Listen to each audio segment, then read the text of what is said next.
ನಿಮ್ಗೆ ಈ 20 ಲಕ್ಷಕ್ಕೂ ಅಧಿಕ ಪುಸ್ತಕಗಳನ್ನ ನೀವು ಸಂಗ್ರಹ ಮಾಡಿದ್ರಿ ಸರ್. ಅದ್ರಲ್ಲಿ ನಿಮ್ಮ ಫೇವರೇಟ್ ಯಾವುದು? ಯಾವ ಪುಸ್ತಕ ನಿಮ್ಗೆ ಬಹಳ ಇಷ್ಟ? 20 ವರ್ಷ ಅಲ್ಲ ಸರ್, ಅದನ್ನ ಮೊದಲೇ ಹೇಳ್ತೀನಿ. ನನಗೀಗ 78 ವರ್ಷ.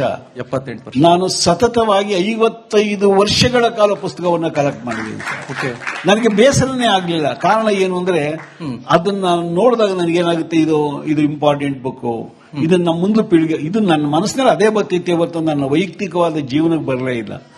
ನಾನು ಮೊದಲು ಒಂದು ಒಪ್ಪಂದ ಮಾಡಿದೆ, ಮನೆಯಲ್ಲಿ ಗಲಾಟೆ ಶುರು ಆಗ್ತವೆ. ಯಾವಾಗ ಅಂದ್ರೆ ನೀವೆಲ್ಲ ಹೋಗಿ ಪುಸ್ತಕ ಓದ್ಕೋಬೋತೀರಾ, ನಮ್ಮ ಮನೇಲಿ ಹಿಂಗಾದ್ರೂ ಏನ್ ಮಾಡೋದು ಅಂತ. ಆಗ ನಾನು ಹೇಳಿದೆ, ನನ್ನ ವೃತ್ತಿನೇ ಇದು, ನೀನು ಇರು ಅಥವಾ ಹೋಗೋ ಗೊತ್ತಿಲ್ಲ, ಅದು ನಿನ್ಗೆ ತೊಂದರೆ ಕೊಡಲ್ಲ.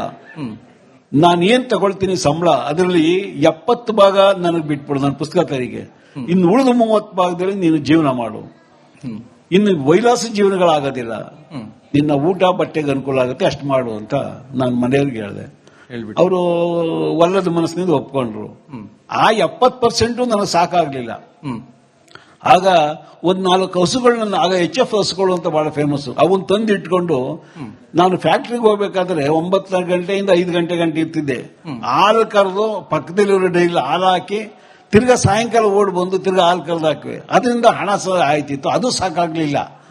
ಓಹೋ, ಇದು ಸಾಕಾಗ್ಲಿಲ್ಲ, ಏನ್ ಮಾಡೋದು ಅಂತ. ಆಮೇಲೆ ನಮ್ಮ ಸ್ನೇಹಿತರನ್ನ ಯಾರನ್ನೋ ಕೇಳಿದೆ, ಅವರು IAS ಅಧಿಕಾರಿ.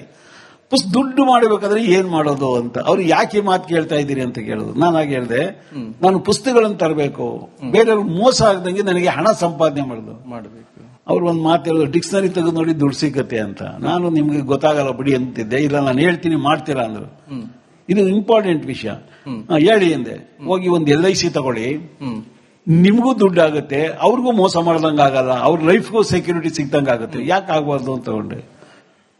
ನಾನು 1,000 ಸಂಬಳ ತಗೊಳ್ಳುವಾಗ 17,000ವರೆಗೂ ನಾನು ಕಮಿಷನ್ ತಗೊಂಡಿದ್ದೀನಿ. ಎಲ್ಲೇ ಹೋಗಿ ಕೇಳಿದ್ರು, ಯಾರು ಅಂಕೇಗೌಡರಿಗೆ ನನ್ನ ವ್ಯಕ್ತಿತ್ವವನ್ನು ನಾನು ಈ ಜಾಗದಲ್ಲಿ ಹೇಳ್ತೀನಿ, ಎಲ್ಲೂ ನಾನು ಹಾಳು ಮಾಡ್ಕೊಂಡಿಲ್ಲ. ಪ್ರತಿಯೊಬ್ಬರನ್ನು ಗೌರವಿಸ್ತೀನಿ, ಪ್ರತಿಯೊಬ್ಬರಿಗೂ ತಲೆಬಾಗ್ತೀನಿ. ನಾನು ಅನ್ನೋ ಪದವನ್ನು ತೆಗೆದಾಕ್ಬಿಟ್ಟಿದ್ದೀನಿ. 17,000 ಅಂದ್ರೆ ಎಷ್ಟು? 1,000 ಸಂಬಳಕ್ಕೆ ನೋಡಿ. ಅದ್ರಲ್ಲೆಲ್ಲ ಬಂದು ಈ ಬೆಂಗಳೂರನ್ನ ಯಾವ ಮೂಲೆನೂ ಬಿಡ್ತಿರಲಿಲ್ಲ. ಭಾನುವಾರ ಬಂದ್ರೆ ನಿಮ್ಗೆ ಗೊತ್ತು, ಪ್ರತಿ ಸರ್ಕಲ್ಗಳಲ್ಲೂ ಇರೋದು. ಮೆಜೆಸ್ಟಿಕ್ ಆಗೋದು, ಅವೆನ್ಯೂ ರೋಡ್ ಆಗ್ಬೋದು, ಮಲ್ಲೇಶ್ವರಂ ಆಗ್ಬೋದು, ಎಲ್ಲಾ ಕಡೆ ಹುಡುಕಿ ಪುಸ್ತಕಗಳನ್ನು ತಗೊಂಡೋಗಿ ಅದನ್ನು ಇಡ್ತಾ ಇದೆ. ಬಿಡುವಾದಾಗ ಅದು ಹೋಗ್ತಾ ಇದೆ. ಸ್ವಲ್ಪ ಎಲ್ಲಾ ಕಡೆ ಮಕ್ಕಳುಗಳು ಬಂದು IAS, KS ಪ್ರತಿಯೊಂದು ಕಡೆನೂ ಬಂದು ಕೇಳು, ಅವಕ್ಕೆಲ್ಲ ಪುಸ್ತಕ ಕೊಡೋದು ಈಗ ಮಾಡಿ ಮನೇಲೇ ಮಾಡ್ತಾ ಇದೆ.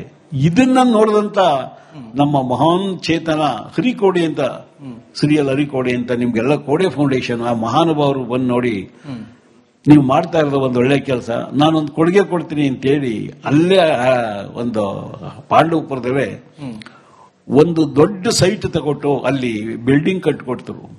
ಈಗ 25 ವರ್ಷದಲ್ಲೇ 1 ಕೋಟಿ ಖರ್ಚು ಮಾಡಿ ಆ ಮಹಾಶಯ ಒಂದು ಬಿಲ್ಡಿಂಗ್ ಮಾಡಿಕೊಟ್ರು. ಅಲ್ಲಿಂದ ನನ್ನ ಇದು ಶುರುವಾಯಿತು ಸರ್. ಏನು ಬರಲಿ, ಎಲ್ಲಾ ಬರಲಿ, ಯಾವ್ಯಾವ್ದಲ್ಲಿ ಎಲ್ಲಂತ ತರ್ತಾ ಇದೆ. ಈಗ ಏನಿದೆ ಅಂತ ನೀವು ಕೇಳೋದಾದ್ರೆ ಅದನ್ನ ಹೇಳೋದೋ ಇದು ಗೊತ್ತಿಲ್ಲ. ಭಗವದ್ಗೀತೆ ಅಂದ್ರೆ 2,500 ಭಗವದ್ಗೀತೆ, ಇಡೀ ಎಲ್ಲೂ 2,500 ಕಾಲಕ್ಕೆ ಯಾವ ಮಠ ಮಂದಿರದಲ್ಲೂ ಮಾಡಿಲ್ಲ. ರಾಮಾಯಣ ಅಂದ್ರೆ ಈ ಬಾಲರಾಮಾಯಣದ ಪ್ರತಿಷ್ಠಾಪನೆ ಅಯೋಧ್ಯೆಯಲ್ಲಿ ಆಯ್ತು. ನಾನು ಪುಸ್ತಕದ ಮುಖಾಂತರವಾಗಿ ಅದ ಮಾಡಬೇಕು ಅಂತ ಹೇಳಿ 3,200 ರಾಮಾಯಣಗಳನ್ನು ನಾನು ಪ್ರದರ್ಶನಕ್ಕೆ ಇಟ್ಟಿದ್ದೆ. ಬಹುಶಃ ಎಲ್ಲೂ ನೋಡಿಲ್ಲ. ಅದರಲ್ಲಿ ಕನ್ನಡ, ಹಿಂದಿ, ಇಂಗ್ಲಿಷು, ತಮಿಳು, ತೆಲುಗು, ಮರಾಠಿ, ಆಮೇಲೆ ಯಾವುದೇ ವಿಧವಾದ ಎಲ್ಲಾ ರಾಮಾಯಣಗಳನ್ನು ಅಲ್ಲಿ ತಂದು ನಾನು ಇದು ಮಾಡಿದೆ. ಒಬ್ಬರು ಸ್ವಾಮೀಜಿ ಹೇಳ್ತಾರೆ, ಇದೊಂದು ಜಗತ್ತಿನ ಆಶ್ಚರ್ಯಕರವಾದಂತಹ ವಿಷಯ. ಒಬ್ಬ ಮನುಷ್ಯ 3,000 ರಾಮಾಯಣ ನಾವು ಕಣ್ಣಿಲ್ಲೇ ನೋಡಿಲ್ಲ ಅಂದ್ರು. ಹೀಗೆ ಸರ್, ಯಾವ ಒಂದು ಇದನ್ನು ಕ್ಷೇತ್ರದಲ್ಲೂ ಬಿಟ್ಟಿಲ್ಲ. ಇನ್ನೊಂದು ನಿಮಗೆ ವೈಶಿಷ್ಟ್ಯಪೂರ್ಣವಾದ ಮಾತು ಹೇಳ್ತೀನಿ. ಪ್ರಪಂಚದ ಎಲ್ಲುವೆ ನೀವು 20 ಲಕ್ಷ ಪುಸ್ತಕ ಇದೆ, 10 ಲಕ್ಷ ಅಲ್ಲ, ₹1 ಎಂಟ್ರೆನ್ಸ್ ಫೀಸ್ ಇಲ್ದೇನೆ, ಮೆಂಬರ್ಶಿಪ್ ಫೀಸ್ ಇಲ್ದೇನೆ, ಭಾನುವಾರ ಸಹಿತ ರಜಾ ಇಲ್ದೇನೆ ನಾನು ಸರ್ವಿಸ್ ಕೊಡ್ತಾ ಇದ್ದೀನಿ ಸರ್.